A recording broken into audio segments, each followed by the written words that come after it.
ഇന്ന് ഞാൻ രാവിലെ കുറച്ച് നേരത്തെ എഴുന്നേറ്റിട്ടുണ്ടായിരുന്നു. കാരണം ഇന്നലെ രാത്രി ആയപ്പോഴത്തേക്ക് എൻ്റെ ഉമ്മയും വാപ്പിയും കൂടെ എൻ്റെ വീട്ടിൽ നിൽക്കാൻ വന്നിട്ടുണ്ടായിരുന്നു. വാപ്പിയും ഉമ്മയൊക്കെ കട്ടൻ ചായ കുടിക്കത്തുള്ളൂ, അവർക്ക് പാൽ ചായ ഇങ്ങനെ വലുതായിട്ട് ഇഷ്ടമല്ല. അതുകൊണ്ട് രാവിലെ തന്നെ കട്ടൻ ചായ ഇട്ടിട്ടുണ്ടായിരുന്നു. ഞങ്ങൾ ട്രിപ്പ് പോയിട്ട് വന്ന അന്നത്തെ ദിവസം രാത്രി ആയിരുന്നു ഇവർ വന്നിട്ടുണ്ടായിരുന്നത്. രാവിലെ ഞങ്ങൾ പെരവാസ്തോലിയും നൂലുകെട്ടൊക്കെ ആയിട്ട് അങ്ങ് പോയേക്കും. വാപ്പിയും ഉമ്മയും ഇപ്പം സത്യം പറഞ്ഞാൽ വീട്ടിൽ ഒറ്റക്കാണ്. ഞാനും അമ്മും ഒക്കെ കൂടെ വീട്ടിൽ ചെല്ലുമ്പോഴാണ് ചെറുതായിട്ട് ഓളമൊക്കെ വരുന്നത്. കാരണം പിള്ളേരൊക്കെ ആയിട്ട് ചെല്ലുമ്പോഴത്തേക്ക് പിന്നെ ഇടയ്ക്ക് അമ്മുവിൻ്റെ വീട്ടിലും പോയി നിൽക്കും, ഇപ്പം എൻ്റെ വീട്ടിൽ നിൽക്കാൻ വരും. അങ്ങനെ ഇഡലിക്കുള്ള മാവൊക്കെ ഉപ്പൊക്കെ ഇട്ട് സെറ്റാക്കി വെച്ചിട്ടുണ്ടായിരുന്നു. പിന്നെ സാമ്പാർ ഉണ്ടാക്കാന്നുള്ള രീതിയിൽ സാമ്പാറിൻ്റെ കഷ്ണം ഇരിപ്പുണ്ടായിരുന്നു.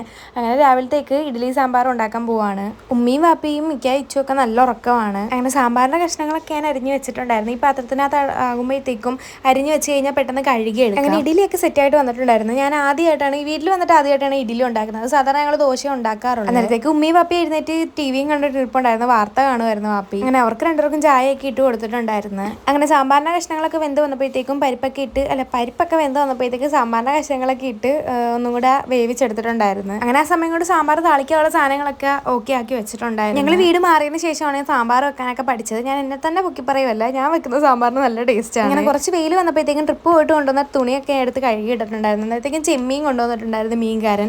അങ്ങനെ ഉമ്മ അതൊക്കെ പൊളിച്ച് തന്നിട്ടുണ്ടായിരുന്നു. അങ്ങനെ വാപ്പി ഇച്ചും കൂടെ ഇരുന്ന് വാഴറ്റൂ കാണും. ചെമ്മീൻ റോസ്റ്റ് ചെയ്യാൻ വാപ്പി പറഞ്ഞിട്ടുണ്ടായിരുന്നു. അങ്ങനെ സവാളയും തക്കാളി ഇഞ്ചി വെളുത്തുള്ളിയും എല്ലാം അരിഞ്ഞ് ഉമ്മി തന്നിട്ടുണ്ടായിരുന്നു. ഞാനാണ് റോസ്റ്റ് ചെയ്യാൻ വെച്ചിട്ടുണ്ടായിരുന്നത്. സവാള വയറ്റാൻ വേണ്ടി ഇട്ടിട്ട് ഞാൻ മുറിയൊക്കെ പോയി ഒന്ന് തൂത്ത് വൃത്തിയാക്കി കട്ടിൻ്റെ ഓറൊക്കെ കുടഞ്ഞു വിരിച്ച് വന്നിട്ടുണ്ടായിരുന്നു. ഞാൻ തുണിയിലക്കാൻ പോയ സമയത്ത് ഉമ്മി ചോറാക്കിയിട്ടുണ്ടായിരുന്നു. അങ്ങനെ മസാലകളൊക്കെ വെന്ത് വന്നപ്പോഴത്തേക്കും ചെമ്മീനും ഇട്ട് കൊടുത്ത് റോസ്റ്റ് ഓൾമോസ്റ്റ് സെറ്റ് ആയിട്ടുണ്ടായിരുന്നു. ബാക്കി എന്താണെന്ന് വെച്ചാൽ ഉമ്മ ചെയ്തോളാന്ന് പറഞ്ഞിട്ടുണ്ടായിരുന്നു. കാരണം ഞാൻ വണ്ടി എടുക്കാൻ പോവാണ്. എൻ്റെ വണ്ടി രണ്ടാമത് എലി കരണ്ടിട്ടുണ്ടായിരുന്നു. അത് ശരിയാക്കി വെച്ചിട്ടുണ്ടെന്ന് പറഞ്ഞ് ഷോറൂമിൽ നിന്ന് വിളിച്ച് അത് എടുക്കാൻ പോയതായിരുന്നു. അവിടെ നിന്ന് തിരിച്ചു വരുന്ന ഒരു സിഗ്നലൊന്ന് കയറിയിട്ടുണ്ടായിരുന്നു ഇച്ചുവിനെ ഡേ കെയറിലാക്കുന്ന കാര്യങ്ങളൊക്കെ തിരക്കാൻ വേണ്ടി. അങ്ങനെ അവിടെ നിന്ന് സംസാരിച്ചിറങ്ങിയപ്പോഴത്തേക്ക് ഒരു സമയമായിട്ടുണ്ടായിരുന്നു. അങ്ങനെ വൈകുന്നേരത്തേക്ക് സ്വീറ്റ് പൊട്ടറ്റോയും ചായയുമായിരുന്നു കഴിക്കാനായിട്ട്. പൊന്നുവിനെ വിളിച്ച് വരുത്തിയിട്ടുണ്ടായിരുന്നു. കാരണം എനിക്കൊരു പ്രൊമോഷന് വേണ്ടി 2 മാല അയച്ചു തന്നിട്ടുണ്ടായിരുന്നു. അപ്പോൾ പൊന്നുവിൻ്റെ കഴുത്തിലിട്ടാണ് ഞാൻ വീഡിയോ എടുത്തത്. എനിക്ക് ഈ ആൻറ്റി ടേർണിഷിൻ്റെ ഐറ്റംസ് ഒക്കെ ഭയങ്കര ഇഷ്ടമാണ്. നല്ല അടിപൊളി ക്വാളിറ്റിയിലായിരുന്നു വന്നിട്ടുണ്ടായിരുന്നത്. ആർക്കെങ്കിലും വാങ്ങിക്കാൻ താല്പര്യം ഉണ്ടെങ്കിൽ ഞാൻ ഈ ഐഡിയ കമന്റ് ബോക്സിൽ പിൻ ചെയ്തേക്കാം. ഇപ്പോൾ ട്രെൻഡിങ്ങിൽ നിൽക്കുന്ന നെക്ക് ചെയിനൊക്കെ ആയിരുന്നു എനിക്ക് അയച്ചു തന്നിട്ടുണ്ടായിരുന്നു. എനിക്ക് ഭയങ്കരമായിട്ട് ഇഷ്ടപ്പെട്ട്. അങ്ങനെ നിൽക്കുക ഓട്ടം കഴിഞ്ഞ് വന്നപ്പോഴത്തേക്ക് ഒരു പിസ്സയും വാങ്ങിച്ചുകൊണ്ട് വന്നിട്ടുണ്ടായിരുന്നു. പിന്നെ കുറച്ച് കപ്പ് കേക്കും ബിസ്ക്കറ്റും പാലും ഒക്കെ വാങ്ങിച്ചുകൊണ്ട് വന്നിട്ടുണ്ടായിരുന്നു. അപ്പോൾ രാത്രിത്തേക്ക് കറിക്ക് വേണ്ടി